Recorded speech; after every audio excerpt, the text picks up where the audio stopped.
Are you tired of people saying you no longer have any guts? Or the fact that you've lost your balls? Or maybe it's just the fact that you have a piss poor memory like you have a hole in your head? Well, for your headache needs, you need to try this. Negan brand aspirin for those times when you have a splitting headache.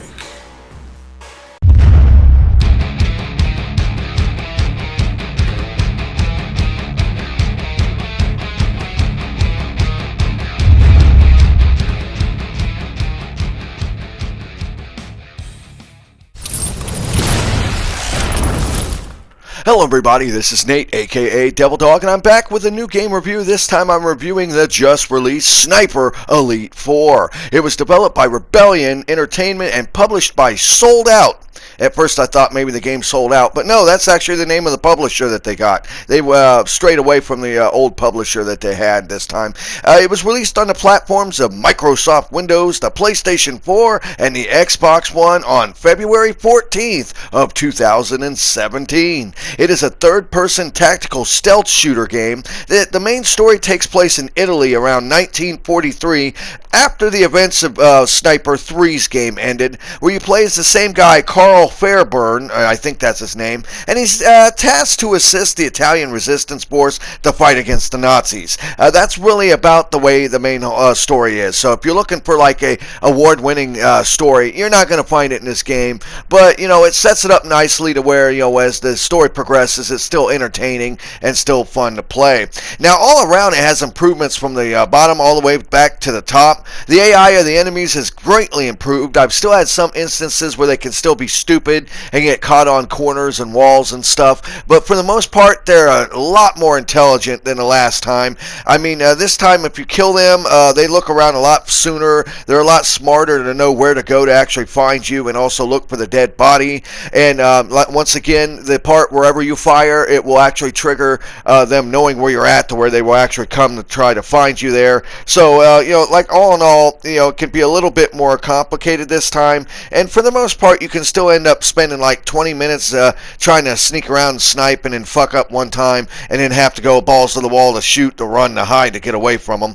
And once again, a lot of the neat features do return, including the fact that I love the booby-trapped dead bodies of the enemies, so when they come to look, they end up getting killed. And your binoculars return once again, also allow you to tag enemies and certain things in the environment. Now, there'll be certain things in the environment that you can actually lock onto and shoot and use. So if you can lure people to it, like I think like you know, different stuff you can shoot to blow up, of course, and you know, things you can shoot to fall and have them crush them. So there are some nice little you know, design elements that have been added in this version of the game that's pretty good. Overall, the game takes place in 8 levels, which doesn't sound like much, but they're huge. Each one is hugely open and very well designed and very different each one is, and they have so many objectives.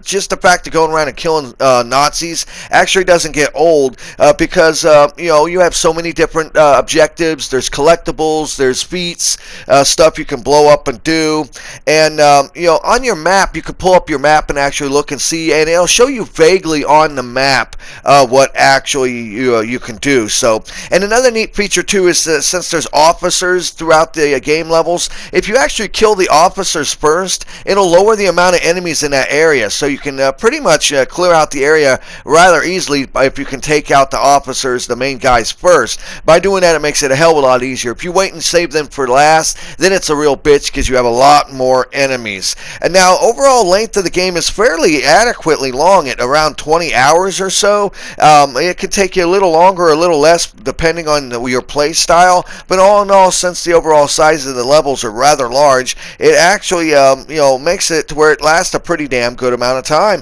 And like I said, the levels are designed almost out like a spider web, to where they're not maze-like, but they have enough like paths and branching paths and items in the way you can get around that it really makes for some epic sniping, of shooting and running around and everything. And you do have a bunch of different main weapons, including a Thompson M1A1, an MP40, NAB, and several other ones, including a trench gun, and there's many more that can be upgraded and also have different skins. So as you go through, you can actually go and upgrade, tweak the weapons the way you want, want. And of course, don't forget you get your sub weapons as well, like your handguns and stuff like that. They do have a lot of items that are locked behind DLC, but that's not really a major problem. I mean, because they don't force it down your throat and you don't need to have them, but at the same time, it is still kind of nice if you actually did.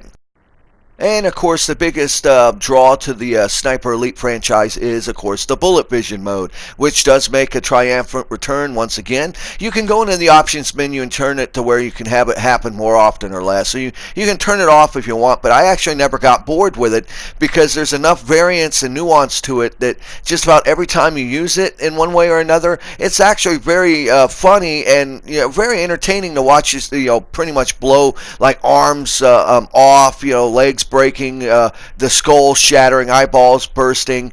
They even added some new up close and personal pretty much melee bullet time events now. So like now you can literally go up and like when you punch a guy and break his jaw or something, it'll go into X-ray mode and show it, as well as like with knifing a person's guts, their hearts and stuff like that, which I've always been a big fan of. But let's go and get into some of the other aspects of it. What about the options there in this game? Are they any good? Well, let's see. And of course, in your main menu, you have your single player, your multiplayer, and your cooperative modes. In multiplayer, you have your standard series, death matches. You also have Team Distance King, where you try to pretty much snipe enemies far away as possible, and team with the highest ratio kills at the end win. Then there's a Distance King, where it's pretty much an all-out battle. No Cross is really fun, where it's a team deathmatch, but there's an area in the middle that you cannot cross, like an invisible wall. And of course, the finale one is Control, where you want to control an area. And of course, as you go through, you can play the full game in cooperative mode. And I've noticed even though the AI is improved, they still have some parts where the AI don't know who to go after. If you split apart on the world, have one sniper go one way and one sniper go the other way, it's kind of interesting. Now your difficulties, you range from cadet all the way up to authentic mode, to where you have to really deal with the bullet trajectory based off of wind and everything like that. And the difficulty is very hard, and the hardest difficulty, to where it's like one shot kills on you. You can have your custom made player loadouts where you actually tweak your weapons and everything. And then under service record is basically where your tutorials and all the collectibles that you find throughout the game. And like I said, it does have DLC. So far it doesn't seem to be overwhelming, and all in all, it's not that bad at all with the DLC. I actually really enjoy this game. It has a lot of variety to it, and it's a lot funner. It seems a lot less frustrating than the last game was. I've absolutely had a blast with this game, and it's definitely a lot funner to play in multiplayer. So if you know somebody has this in multiplayer, definitely play it with them, because it makes it a hell of a lot funner. Now, when you first start the game, it'll naturally ask you your typical information, like you want your brightness set a certain way, your horizontal and your vertical margin will help you with your TV based on what size it is. Then you go into your option where you can turn on what kind of audio configuration you want. If you have good surround sound, you can turn that on, which will helps, to just go with a basic TV setup. Then they'll ask you if you want to have their hallmark staple of the game, the kill camera, on or off. Now you can go back into the option screen at any time and change this, so it's not a big deal. And then it goes to your main menu, where it's the single player, your multiplayer, the cooperative mode, your shooting range, which actually does have the plethora of different difficulties. So if you want to learn how to play the game in the hardest difficulty and worry about like bullet trajectory, you can actually learn that way. Under your service record option is basically where all your tutorials are and all your collectibles that you get as you go through the levels. They have them set up for each of the 8 levels, your statistics and everything like that, and the medals that you've won for doing certain things. And you'll level up throughout the game, which will allow you to actually tweak your character's weapons and the way they look. You can't change your character the way he looks, though. Now, under your game options, you can, like I say, you can do your tutorials. You can change your lung zoom. It has aim assist, melee kill cameras can be turned on or off, or have it frequently or non-frequently, trap cameras, quick cameras, x-rays, and more. And so all in all, it has a pretty good amount of game options, and you can also change your controls around as well. So if you like to have a more sensitive control setup, you can, and then you can also at any time look and see what all the buttons will do. As if you played any of the other ones, you should be pretty much affiliated in how the control is set up, and the game even comes with stereoscopic 3D. So if you happen still have one of those old-ass HD 3D TV sets, you can actually play this game in 3D, which is pretty interesting. It's actually a fun game.